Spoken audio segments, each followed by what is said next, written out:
Greg. 0448 922 604.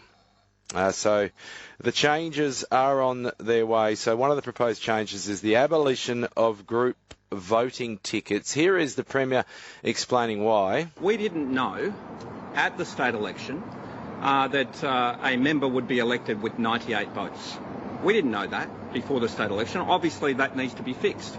There's gaming and rorting of the system going on in Western Australia that needs to be fixed.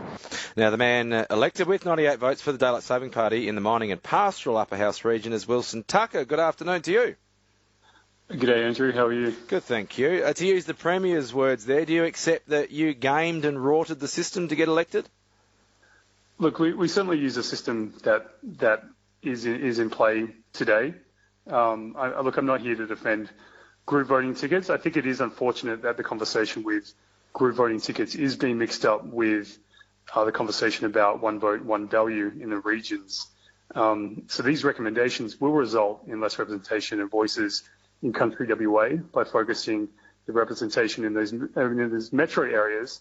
And the country regions, as we're all aware, are facing a number of challenges. In the middle of a housing crisis, there's issues with the healthcare system, education services in comparison to Perth. And these recommendations from this report will result in poorer outcomes for country WA. Okay, so you the don't... current government doesn't care about people living in the regions. Now, so you don't agree with that recommendation. Do you agree with the recommendation to abolish group voting tickets? Look, I think the system needs to be looked into. I have said that previously. So look, I'm not certainly going to die on the hilltop of group voting tickets. But again, the emphasis here should be on one vote, one value.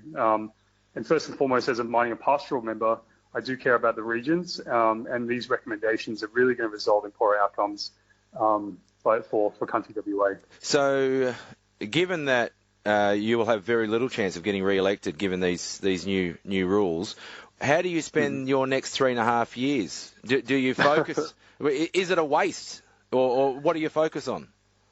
No, look, absolutely not. So I'm certainly going to treat these next 3.5 years as a blessing. It is an honour to be here. I did swear an oath to serve the people of Western Australia to the best of my ability, and that hasn't changed at all. So look, first and foremost, I'll be putting on my mining and pastoral MP hat and doing my best to represent the interests of country WA. Look, this is just a case of Labor government essentially. It's basically a witch hunt by the Labor government against the minor parties and against the best interests of regional residents. So if you find that is the overwhelming view of your constituents in the mining and pastoral region, how do you go about fighting it? Look, so I've been out to the regions. I've travelled around. I've spoken to people.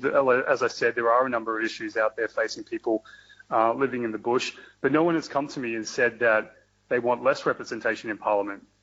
Purely the opposite. We're not seeing equality in a number of services in regional WA, and when we talk about the 42nd Parliament, when these changes come into place, then it is going to be less representation for people in the regions, and I don't think anyone living out there wants that.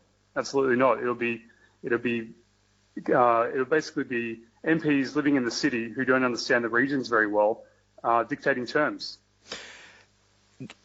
In the next 3.5 years, do you now drop the idea of pushing daylight saving as an issue? Look, it's certainly on the agenda. To drop it? Whether it's no. Look at. I mean, why don't you drop it? I mean, you talk about what regional people want. How many have come to you saying, "Oh, great, let's push this"? Look, it's first and foremost, I'm here to represent the people. I've been listening and talking to people. So why do you push that barrow if you're there to represent the people and the people don't want it? Well, that hasn't been fully established yet. I understand there is a bit of friction with it in the regions. It isn't my number one priority right now. We are in the middle of a housing crisis. We're in the middle of a global pandemic.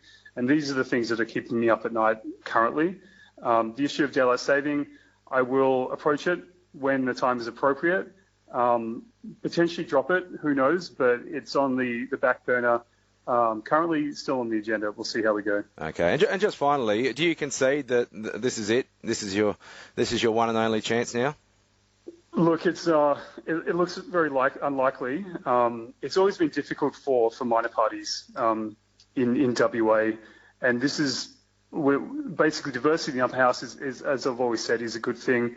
Labor are trying to stack the odds in their favour for the next time next election, and it's unfortunate that they have such a bad opinion of minor parties, and it is going to be a lot more challenging in the future, absolutely. Whether it's impossible, who knows? But it's certainly going to be harder, which is unfortunate. Okay. Do you know how many votes you'll have to get next time? Look, I need to go through the report to give you a. I'll tell you. Answer. You need to bump it up from 98 to 45,000. 45,000. So Yep. I think the primary is going to sit. The first preference vote's about 2.7%. Yeah, which is 45,000. Yeah. Okay. So look, it is a higher bar. It is going to be a lot more challenging, and I firmly believe it's going to result in less diversity in the upper house. The Labor government obviously formed government in the lower house. For the first time in history, they have the numbers in the upper house. And what they're trying to do now is reduce the voices in the upper house and certainly the regional areas, and just make the upper house a sort of mirror of the lower house. And and then you ask the question, what is the point of the upper house? And it's a good one. I think the Labor government is trashing the institutions of Parliament and certainly stacking the odds in their favour. We appreciate you coming on. Thanks for your time. That's Wilson Tucker. Some strong words to finish there. He's from the Daylight Saving Party, so he's not dropping that barrow. It's not the priority right now. He's not giving up a chance, and he's not giving up a hope of going from 98 votes to 45,000 either. It's not impossible.